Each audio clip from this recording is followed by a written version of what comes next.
बोल जयकारा बोल मेरे श्री गुरु महाराज की जय। श्री अमर ज्योति दर्शन ग्रंथ विशिष्ट आश्रम अनुपम धाम भोपाल कंटिन्यूड। आश्रम से कुछ ही दूरी पर एक भक्त जी ने नया मकान बनवाया था। उसकी माताजी उस समय बम्बई अस्पताल में थी। माताजी को जब वहाँ पता चला कि महाप्रभु जी भोपाल में विराजमान हैं, उसने अपने बेटे को फोन द्वारा कहा कि मेरी हार्दिक इच्छा है कि श्री गुरुमा जी हमारे मकान को अपनी पावन चरण रथ से कृतार्थ करें। वह भक्त सोचने लगा कि भगवान को घर बुलाने के लिए कुछ सेवा होनी चाहिए। मुझ में इतनी सामर्थ्य नहीं कि मैं तुरंत ही कोई ऐसा प्रबंध कर सकूं। अभी यह विचार उसके मन में चल ही रहा था कि अंतर्यामी श्री प्रभु जी ने उसे समीप बुलाया और फरमाया, भक्त जी, आप अपनी माता जी की इच्छा को पूर्ण करें और हम आपके घर आज शाम को ही आएंगे। इस पावन श्री वचनों को श्रवण कर जहाँ एक तरफ उनकी अंतरात्मा प्रफुल्लित हो रही थी, वहाँ दूसरी ओर मन अपनी माया फैलाने लगा। किंतु सब ख्याल हटाकर वह एक दो भक्तों को साथ लेकर अपने घर की तरफ चल पड़ा। शीघ्र ही उसने जितना संभव हो सका तैयारी की। स्वयं सांझ समय श्री प्रभु जी महात्मा विचार परमानंद जी एवं महात्मा परम योगानंद जी को साथ लेकर उस भक्त जी के घर कृपा फरमाई। उसने श्री प्रभु जी का आभार प्रकट करते हुए सेवा भेंट करते हुए विनय की, प्रभु यह मेरे तुच्छ पुष्प स्वीकार कीजिए। श्री वचन हुए, अपनी सामर्थ्य से अधिक सेवा भेंट हमें स्वीकार भी नहीं। अब इस समय आपकी माता जी के बम्बई होने पर भी उसकी अंतरात्मा कितनी प्रफुल्लित हो रही है। आपके मन में भी जो श्रद्धा भाव और भक्ति का संचार हुआ है, यही भेंट ही हमें स्वीकार है। आप नित्य नियम से आश्रम में जाते रहना। श्री आरती, पूजा, सेवा, सत्संग, सुमिरन, ध्यान, इन 5 नियमों का पालन करते हुए भक्ति कमाना, यही मानव जीवन का ध्येय है। महापुरुष इसीलिए सुजाग करते हैं और उनकी प्रसन्नता भी इसी में है। लंदन में एक गुरमुख जो उस भक्त जी के साथ वाले मकान में ठहरा हुआ था और श्री दरबार से जुड़ा हुआ था, उसे यह विदित नहीं था कि यहाँ भोपाल में आसपास कोई सत्संग आश्रम है। न ही यह ज्ञात था कि श्री गुरुमा जी भोपाल में ही विराजमान है, परंतु उसके मन में श्री दर्शनों की तीव्र अभिलाषा थी। उसकी खुशी का कोई पारावार न रहा जब उसे पता चला कि महाप्रभु जी तो उसके साथ वाले मकान में ही विराजमान है। वह शीघ्र ही सेवा भेंट लिए हुए वहां पहुंच गया। उसने दंडवत प्रणाम कर श्री दर्शन किए और प्रेम आंसुओं से श्री चरण धो लिए। विनय करने लगा, प्रभु आपने तो मेरी हार्दिक भावना को पूर्ण कर दिया। मैं किसी विशेष कार्य से कुछ एक दिनों के लिए यहाँ आया था। सोच रहा था कि इतने कम समय में श्री आनंदपुर जाने का कार्यक्रम कैसे बनाऊं, लेकिन आत्मा श्री गुरुमा जी के श्री दर्शनों के लिए लालायत थी। आपको सम्मुख पाकर किस मुख से मैं इस क्षण और पल की महिमा का बयान करूं। इस समय मेरी दशा ऐसी है कि आत्मा मानो आनंद व सुख के समुद्र में गोते लगा रही है।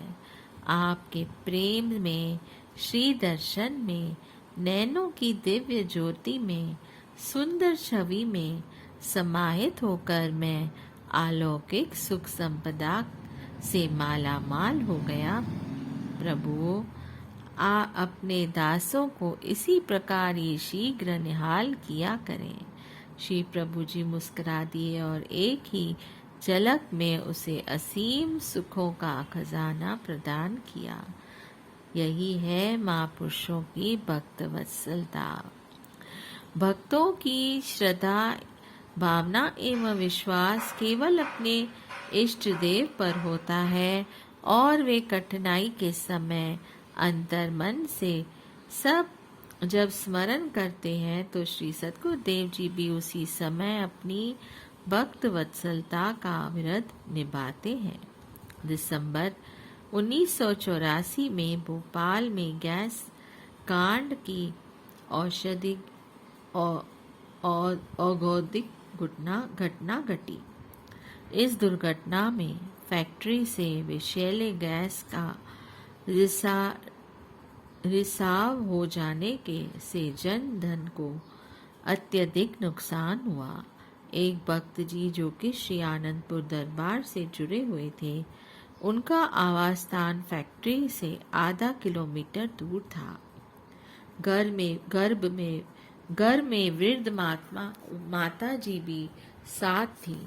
गैस के प्रभाव से रात्रि समय उन दोनों की सांस फूलनी आरंभ हुई तो भक्त जी के दिल में एकाएक यह विचार आया कि घर में दम तोड़ने की अपेक्षा क्यों न अपने आश्रम पर जाकर दम तोड़ें। उन्होंने झटपट अपनी स्कूटर निकाली और माता जी को बिठाकर आश्रम की ओर चल दिए। आश्रम घर से लगभग 10 किलोमीटर दूर था। थोड़ी दूर पहुंचने पर स्कूटर में पेट्रोल खत्म हो गया। इस विवशता में भक्त जी ने श्री सद्गुरुदेव महाराज जी का मन ही मन स्मरण किया कि प्रभु, अब आप ही मेरे रक्षक हो। इस कठिन समय में आप ही सहायक बनो। कुछ पल के लिए उन्होंने आंखें मूंदकर ध्यान किया और पुण्य स्कूटर को चलाने लगे। इस प्रकार वे देर रात के समय आश्रम पर पहुंच गए। आश्रम के गेट को खटखटाने पर एक प्रचारक उठकर आया। गेट खोलते हुए उसने कहा, भक्त जी, इतनी रात गए आप इस समय कैसे आए? उन्होंने उत्तर दिया, हमें कुछ मालूम नहीं। रात को अकस्मात ही दम घुटने लगा और पेट फूलने लगा।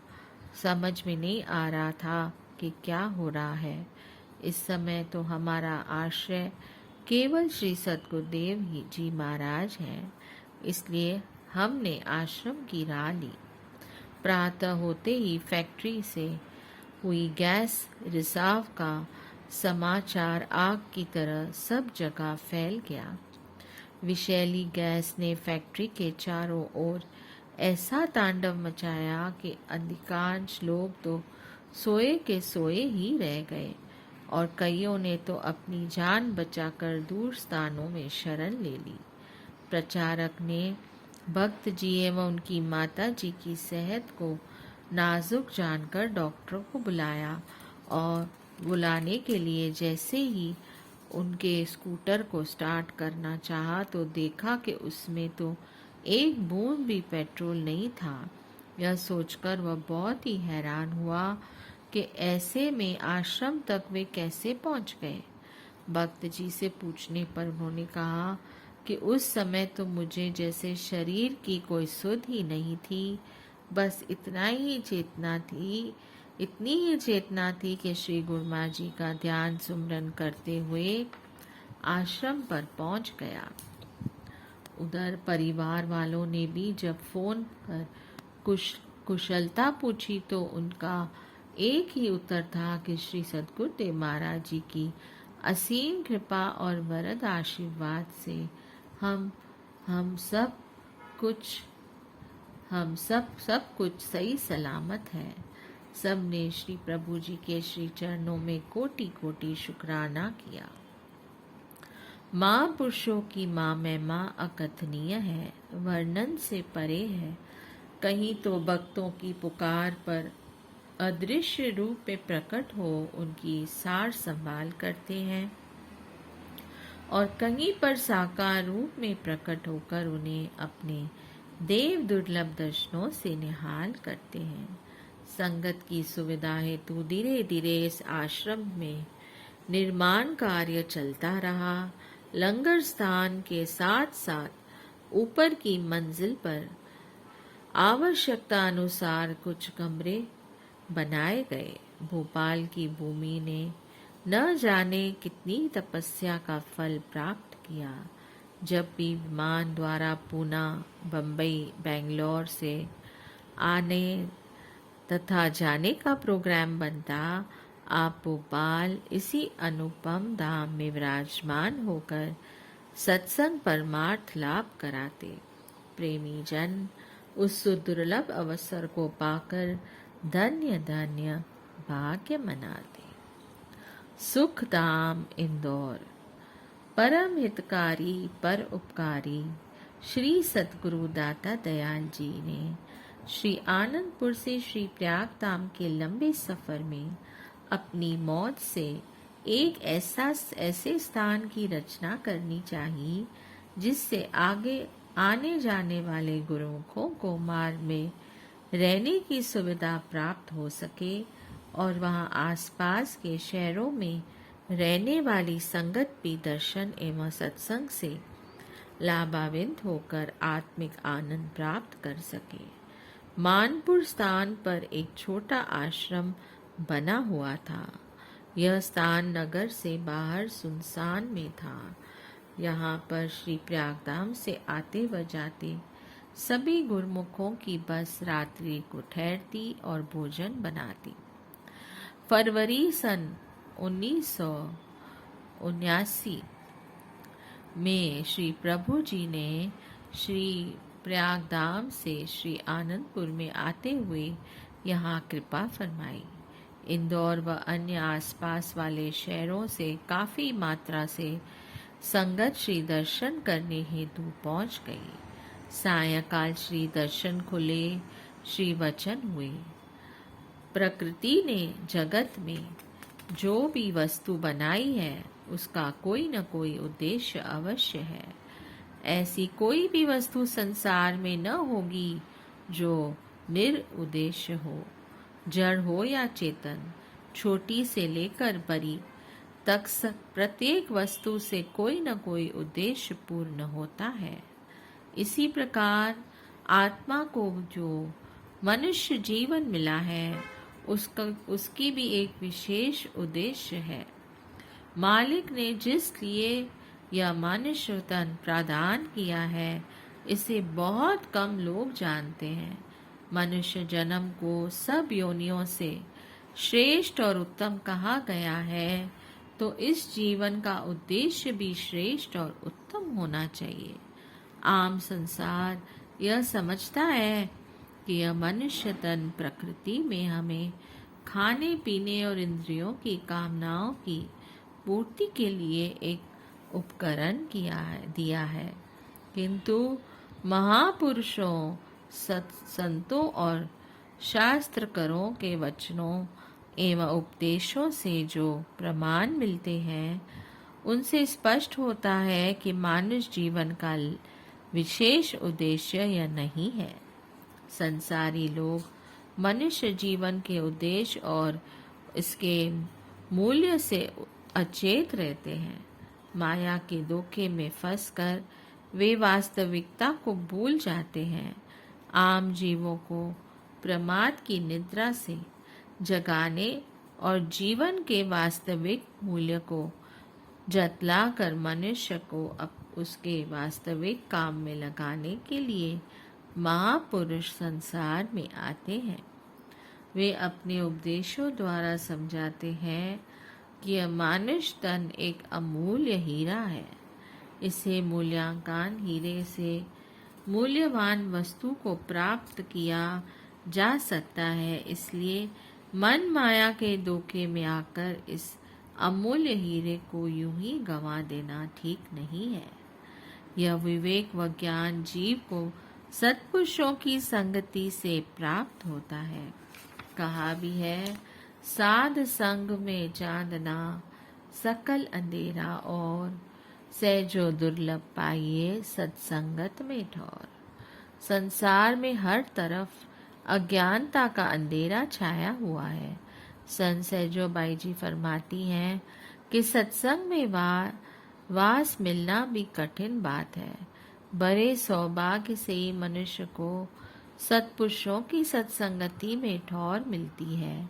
फकीरों ने कहा है, दर जवानी तोबा करदन शेवाए पैगंबर सित, वक्त पीरे गुर्ग जालिम मेश्वद पहरेजगार। जवानी में भक्ति करने में से पैगंबरों वाला पद प्राप्त होता है। जिसने जवानी में अपनी सुट्टी को परमार्थ के साथ जोड़ दिया, वह संसार में पैगंबरों के समान मान सम्मान का अधिकारी होता है।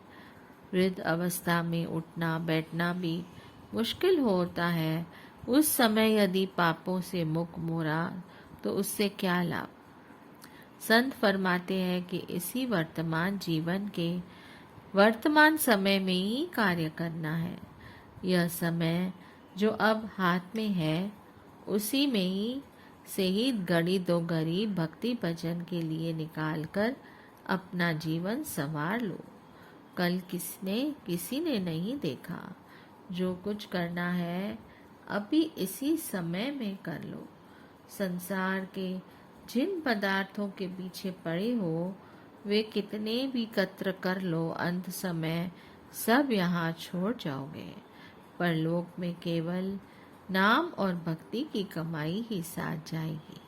गुरुमुख जन सत्संग के प्रताप से अपने जीवन के उद्देश्य को भली भांति समझ लेते हैं और इस मूल्यवान जीवन से परम लाभ प्राप्त करके संसार से प्रसन्नता पूर्वक जाते हैं।